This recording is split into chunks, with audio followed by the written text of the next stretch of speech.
Como é que foi aqui, João, a prova de Química? Bom, Marcelo, já faz algum tempo que a prova do Enem e a prova da FUVEST elas estão se alinhando quanto ao que elas cobram, né? E esse ano o Enem mostrou uma coisa muito interessante. Continuam com questões onde o aluno, fazendo a leitura da questão, ele tem alguns argumentos para conseguir chegar na resposta. No entanto, apareceram algumas questões em que o aluno tem que ter o conhecimento mesmo. Ela foi uma prova mais conteudista do que nos anos anteriores. Quer ver, João, pegando, por exemplo, essa questão 94 da prova amarela, para realizar o desentupimento das tubulações, de esgotos residenciais, né? É bem uma questão como você fala, né? O que acontece aqui? Essa questão, isso daqui é um produto, né, para desentupir pia. Eu não sei nem se ele é comercializado no Brasil, eu sei que nos Estados Unidos esse produto é vendido, né? E o que o aluno tem que ver? Ele tem uma tabela de potenciais, né? Todos são potenciais de redução. E aí ele tem que descobrir qual que é o elemento, né, dos elementos que ele tem aí, aquele que tem a capacidade de fazer com que a reação aconteça, né? É uma questão clássica, só que assim, o aluno tem que ter conhecimento. O texto ajuda a entender o que está acontecendo, mas se ele não souber pegar a tabela de potenciais, interpretar a tabela de potenciais, né, e perceber aí no caso de que o alumínio, por ter o menor potencial, ele vai ser a substância, né, vai ser o elemento que vai conseguir fazer a reação ocorrer, ele não consegue fazer a questão. Como uma das nossas alunos comentou, né? Não é só uma prova interpretativa, é uma prova conteudista também, né? Precisa dominar o conceito. Exatamente. Se o aluno não tem domínio do conceito, ele não consegue se desenvolver muito bem na prova. Agora, tem uma questão interessante aqui, Marcelo, que é a questão número 98. Né? Ele fala sobre um utensílio doméstico, que é um sabão, entre aspas, aí, de aço inox, e ele fala sobre o odor de alho, né? E o fabricante afirma que esse sabão feito de aço inox consegue eliminar esse odor. Ele dá duas estruturas, as duas estruturas são muito parecidas, tá?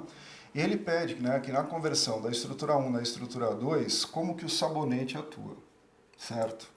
Qual é a dica que é dada no texto que faz com que o aluno chegue na resposta? No texto, ele fala assim: considere que a principal substância responsável pelo odor de alho é a licina e que para o odor seja eliminada, ela é transformada na estrutura 2. Aí ele coloca assim, ó, a principal vantagem desse sabonete, entre aspas, é que ele não se desgasta com o uso. Ora, se ele é responsável pela transformação, mas ele não se desgasta com o uso, isso daí aponta, indica que ele atua como catalisador. Então, aí sim, o texto ajuda o aluno a chegar na resposta. Tá? Pegando um gancho na pergunta que você fez para o Daniel, tem uma questão aqui, em que é a questão número 131, né, que ele faz um experimento em que ele coloca etanol, coloca um papel de filtro e o etanol sobe nesse papel de filtro. Né? Isso daqui é um experimento clássico de cromatografia, que seria uma técnica de separação, mas aqui ele não faz a separação de nada. Ele pergunta simplesmente por que o líquido sobe, por que o líquido vai subir. E aí sim ele consegue eliminar as alternativas e chegar à resposta. Né? Porque ele fala, por conta de evaporação, diferença de densidade, uma reação química entre o etanol e o papel, resistência ao escoamento do líquido, sendo que o que faz com que o líquido suba é a polaridade, são os poros que tem no papel, e essa capilaridade é que permite a subida. Quer dizer, novamente, eliminar alternativas aí ajuda muito, né, a resolver o exercício, né? E, João, tinha muita conta na prova de Química? Não, Marcelo. Isso é outra coisa interessante. Se você pegar 16 questões de Química, né? Tinha algumas questões interdisciplinares, como disse o Daniel, questões envolvendo Química com Biologia, Química com Física, né? E só duas questões envolvendo cálculo químico. Né? Uma de titulação, que foi uma questão que dava um relativo trabalho para o aluno chegar na resposta, e uma questão de termoquímica envolvendo lei de Hess, uma questão mais clássica, que apesar das contas o aluno consegue chegar na resposta. Tem uma outra coisa interessante aqui, que é um comentário a se fazer. Existiam algumas questões em que elas tinham assim vamos dizer assim, um aspecto meio que assustador para o aluno, até por conta do tamanho do enunciado, né? Como, por exemplo, a questão 123. Ele olha, ele fala de um biochip, é uma coisa que o aluno olha e ele tem, assim, um certo medo até, né, pela quantidade de informações que traz 2 equações, mas no final a pergunta é muito direta. Então ele vai perguntar que tipo de reação que acontece, certo?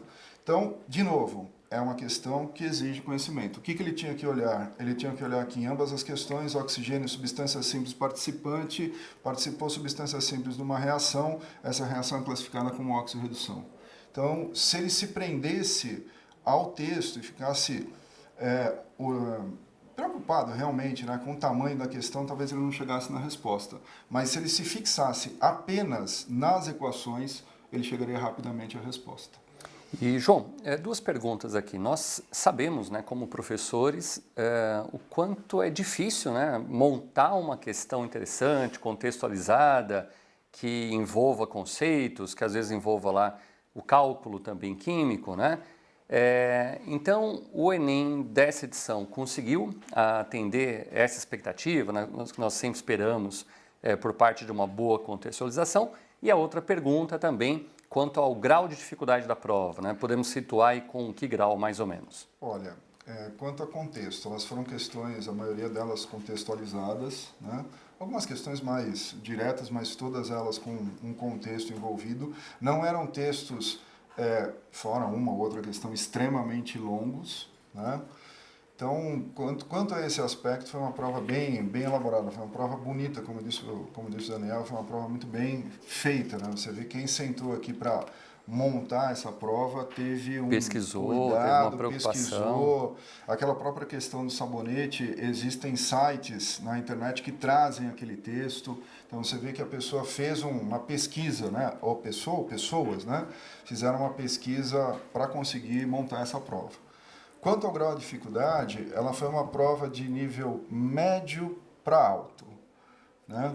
Exatamente por quê? Porque ela não foi só aquela coisa de ler, interpretar e chegar na resposta.